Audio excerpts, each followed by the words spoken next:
Well, I'd like to talk to you in regards to the first thing is the music program that you've been doing. You've been doing music with grade 8 students, but you've been doing it down in a dance studio. Yeah. Yeah. That must have been very different. Well, it was okay. Because of the fact that, yes, I did have access to a lot of iPads, things like that, and the fact that I had my computer from school here and I can take it down.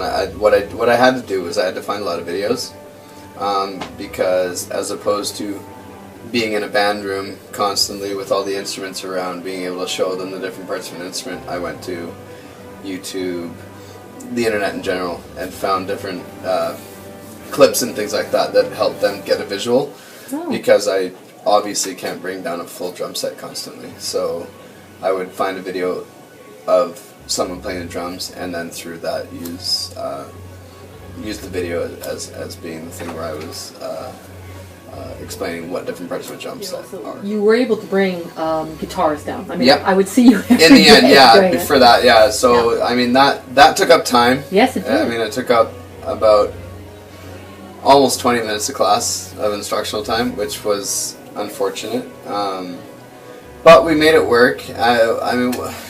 The kids learned, I saw that, and they loved your class. Ideally, yes, I would be in a band room for that, because I can just say, okay, go grab the guitars and come sit down, as opposed to me having to come up, making sure I'm not disturbing someone else's class. Well, the ideal situation and everything, right, Stroh, is that, I mean, you got a classroom, you got all the stuff there and everything like that, and you had to be so innovative with that. You had to be so innovative of what I'm going to do, where am I going to grab my stuff and everything. Yeah. What other things have you tried? I mean, with that, I mean, this coming up week is when the thing that we were talking about with the garage band, I'm going to try it coming up next week.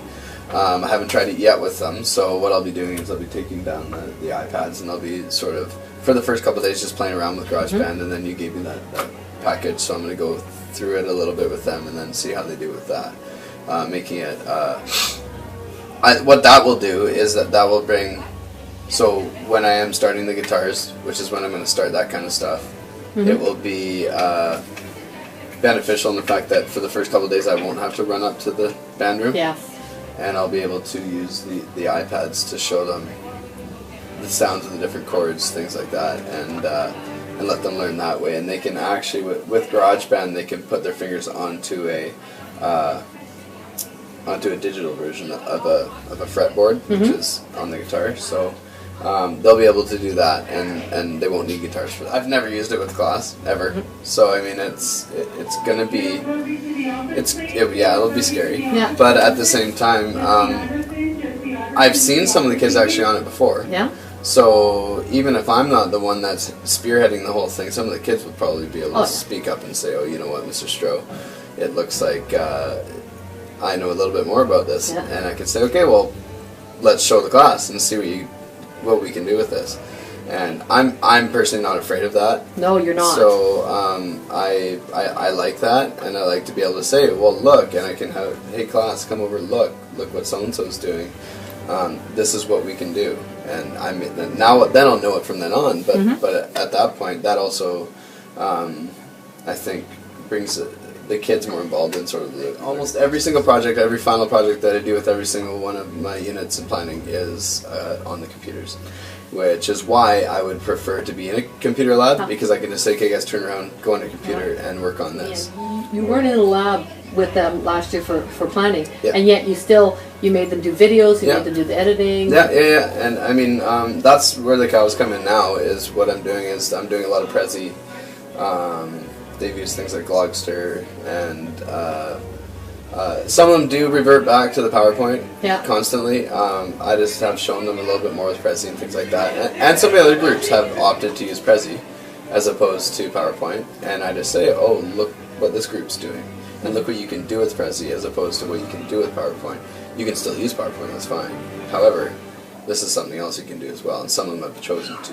You've never shied away from challenge. No. No. You're in how many departments? This year I'm in 5. And how many rooms? All different. Oh, no, I have 2 blocks in a row in one room. Okay, that's pretty good. And even if it's Ed, you have that.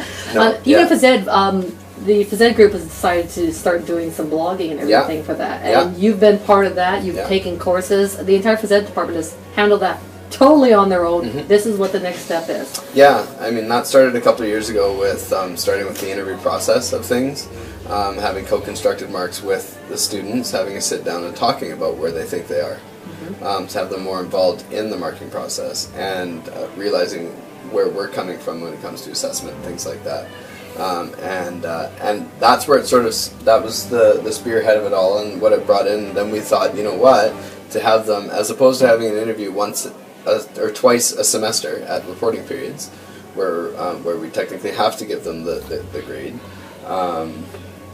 it now brings it to the point where they can, throughout the semester, whenever they feel like it, if they say, oh, I went for a run at home, my teacher didn't see that, how can I express to them that I'm doing the stuff outside of class?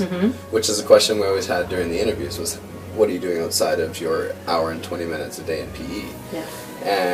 And before they would say what they did, but as a teacher I don't see that, so how can we bring those two together in our sort of our digital evidence, which is what we call it now, is having them on the blog saying, this is me, take a picture of themselves after a run, sweaty face, red face, and saying, this is me after running for so-and-so minutes. And that's where we brought in the iPhones, and there's all the GPS apps that we can use and they can show. So you have the actual photo, which is the evidence. You have actual data from the running. And you have the students reflecting on it. Exactly. Our PE department is fairly technology savvy, so it was a seamless, okay, we're going to blog. Oh, okay, I know how to do that.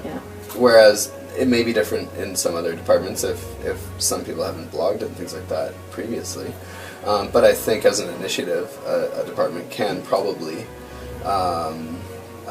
sit down and have that discussion with everyone. The next one is this garage band that I'm going to be trying with my grade 8s. I haven't done it in my first 3 rotations because I was sort of trying to learn a bit of it myself, and I was new to the music department. I'd never done anything in there, so yeah, that's my next thing, and that'll be coming up next week, and we'll see how that goes. And if it goes, it goes. I'll be popping in on that one. Okay, yeah. So come on down, and we'll see. And yeah, I mean, if it doesn't work, we can revamp it and see what happens next year. Because now I have 2 blocks of it next year. So so we'll see what happens next, because that'll be my program now next year, that grade 8 program. So if this works now, then that will be implemented in a 4-week rotation. As long as teachers are buying into the fact that, okay, if something doesn't work, how can we make it work? As opposed to saying, oh, that doesn't work, I'm not going to do it anymore.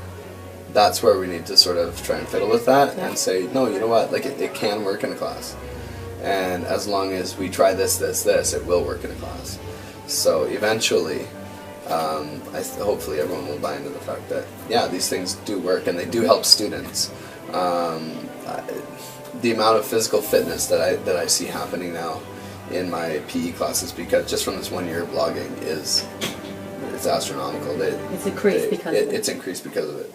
Because there's kids that are now thinking, oh, I'm at home, I can go out and go for a run and show my teacher, and they can see that, whereas before they're like, oh, my teacher might not see it, whatever, I just won't go, I'll just run tomorrow at PE. But with that interview process, I'll say, okay, let's bring up your blog on a computer.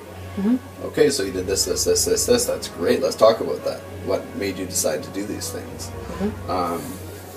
And hopefully it'll be because of the education that we've provided them as to the healthy benefits of keeping yourself active outside of the hour and 20 minutes that we have in school. So, we'll see. Thank you. Yeah.